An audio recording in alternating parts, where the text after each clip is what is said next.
বিপাশা ম্যামের পক্ষে শিক্ষার্থীরা হঠাৎ করে উত্তেজিত হয়ে পড়ে আর আমাদের সিনিয়র শিক্ষকদের গায়ে হাত তোলে। আমাদের একজন স্কুলের শিক্ষার্থী সম্পর্কে খুব বাজেভাবে সোশ্যাল মিডিয়ায় উনি কুরুচিপূর্ণ মন্তব্য করেন।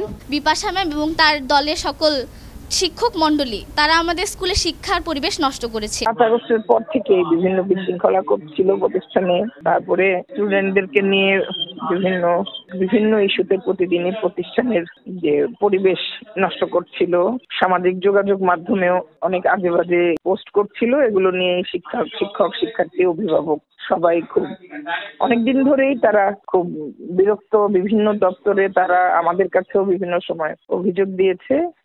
এটা নিয়ে তারা ওই যে বৈষম্য বিরোধীদের জনসংযোগ সেলেও তারা অভিযোগ দেয়, তখন ওরা ওই দিন আসে, সেই বিষয়টা নিয়ে কথা বলে। এই বিপাশায় চক্রান্তে তারা আমাকে আক্রমণ করে আমি আহত হই, আমার হাতটা ব্যথায় পড়ে।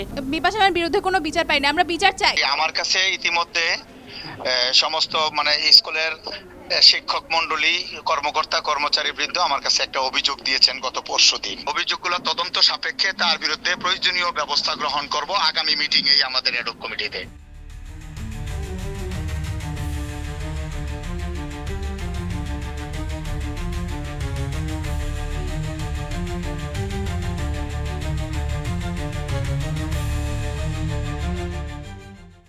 আপনাদের একটা সুবিচার আপনারা যেটা দাবি করতেছেন পাবেন, এটুকু আশ্বাস আপনাদের দিচ্ছি।